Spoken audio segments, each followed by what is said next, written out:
ये एक जात नहीं जमात है और इनके न्यूनतम समर्थन मूल्य की लड़ाई में हम सब साथ हैं। ये कहना है बजरंग पुनिया का। बजरंग पुनिया जो कि एक इंटरनेशनल खिलाड़ी हैं और गोल्ड मेडलिस्ट हैं, वो आज खुलेआम उन्होंने ऐलान किया है कि आने वाली 14 तारीख को वो सोनीपत से चलकर शंभू बॉर्डर पर जाएंगे और रास्ते में पानीपत, कुरुक्षेत्र, पिपली, अन्य स्थानों पर जहां भी किसान भाई धरने पर बैठे हुए हैं, उनसे मिलकर उनका आशीर्वाद लेते हुए अंत में वो शंभू बॉर्डर पहुंचेंगे। और उनका कहना है कि सभी भारतीयों को चाहिए कि किसानों का समर्थन करें, उनकी लड़ाई में उनका साथ दें, क्योंकि ये लड़ाई केवल और केवल किसानों की नहीं अपितु पूरे देश की लड़ाई है। उन्होंने ये भी कहा कि जहां एक दुकानदार अपने चीजों को एक MRP पर बेचने पर बाध्य है और बेचता भी है, उनके मूल्यों को कम नहीं किया जा सकता, तो किसान कौन सा ऐसा गुनाह कर रहे हैं जो MSP की मांग कर रहे हैं। MSP का मतलब है न्यूनतम समर्थन मूल्य। उन्हें कम से कम इतना तो हक मिलना चाहिए कि वो अपनी जो खेत में उगाई गई चीजें हैं उनका एक न्यूनतम मूल्य तय कर सके। क्या कुछ कहा बजरंग पुनिया ने, वो भी सुनवाएंगे इंडिया की दहाड़ के माध्यम से। आप सब ने राम राम। पूरे देशवासियों ने बड़े दुख की बात है कि आज हमारा अन्नदाता रोड पे बैठा है और उसकी सूझबूझ लेने वाला कोई भी नहीं है। जिस सरकार से हम उम्मीद लगाए बैठे हैं कि वो अन्नदाता की बात सुनेगी, वो अपनी आंखों पे पट्टी बांध के और कानों में रुई दे के सोई हुई है। उनको कोई मतलब नहीं है कि किसान चाहे भूखा मरे, प्यासा मरे या रोड पे मरे, उनको कोई फ़र्क नहीं पड़ रहा। क्योंकि पिछले 13 महीने हमारे यहाँ पे 750 किसान भाई शहीद हो गए। उसके बाद सरकार ने एक आश्वासन दिया था किसान भाइयों को कि हम आपको जो आपकी मांगे हैं उनको पूरा करेंगे, लेकिन 10 महीने पीछे अभी किसान भाई बैठे हैं शंभू बॉर्डर पे, खनौरी बॉर्डर पे, तो उनको क्या बोला जा रहा है कि आप यहाँ पे राजनीति कर रहे हैं, आप खालिस्तानी हैं, आप देशद्रोही हैं, ऐसे ऐसे शब्द बोले जा रहे हैं। ये लड़ाई एक पंजाब के किसान की या हरियाणा के किसान की नहीं है, ये लड़ाई पूरे हिंदुस्तान के किसान की लड़ाई है। क्योंकि हम बाज़ार में कोई भी सामान खरीदने के लिए जाते हैं, दुकान वाला हमें उस पे जो MRP होता है उससे नीचे रेट में नहीं देता, लेकिन किसान अपनी फसलों का एक न्यूनतम मूल्य मांग रहा है कि भाई मुझे ये मिनिमम प्राइस दीजिए। उसके बाद किसान को क्या मिल रहा है?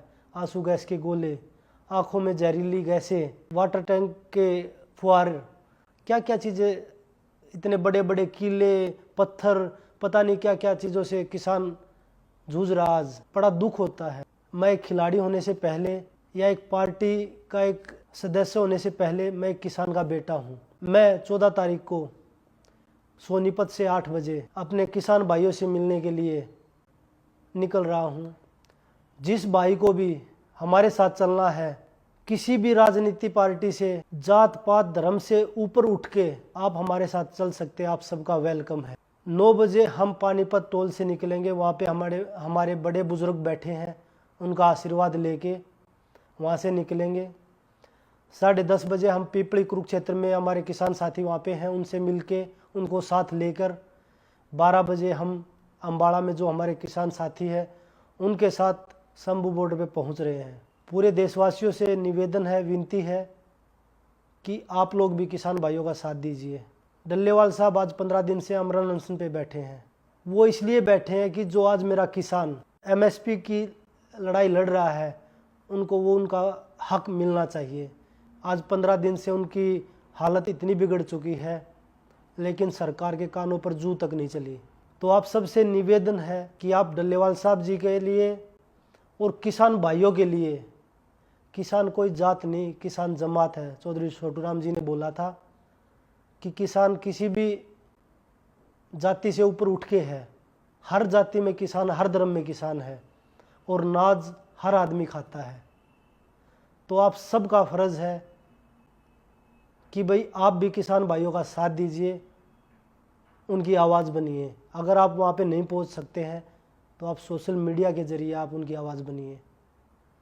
क्योंकि मीडिया, आज हमारे देश का मीडिया सोया हुआ है, वो नहीं जागेगा, उनको उनकी हालत नहीं दिखती।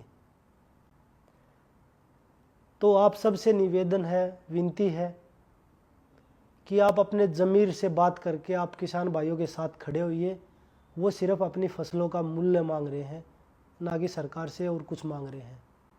अगर बड़े बड़े उद्योगपतियों का इतना करोड़ रुपए माफ़ हो सकता है, तो जो आज हमारे किसान भाई, सरकारी आंकड़े हैं कि 12,000 किसान पर ईयर सुसाइड करते हैं, तो उन 12,000 किसानों की हम जान बचा सकते हैं अगर हम उन सब के साथ खड़े होंगे। तो आप सबका बहुत बहुत धन्यवाद। आप सब साथ आइए, मिलकर लड़ेंगे। जय जवान जय किसान।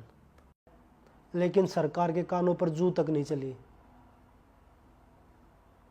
तो आप सबसे निवेदन है कि आप डल्लेवाल साहब जी के लिए और किसान भाइयों के लिए, किसान कोई जात नहीं, किसान जमात है। चौधरी छोटूराम जी ने बोला था कि किसान किसी भी जाति से ऊपर उठ के है।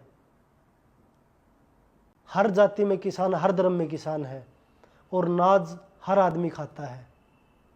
तो आप सबका फर्ज है कि भाई आप भी किसान भाइयों का साथ दीजिए, उनकी आवाज़ बनिए। अगर आप वहाँ पे नहीं पहुँच सकते हैं तो आप सोशल मीडिया के ज़रिए आप उनकी आवाज़ बनिए, क्योंकि मीडिया, आज हमारे देश का मीडिया सोया हुआ है, वो नहीं जागेगा, उनको उनकी हालत नहीं दिखती।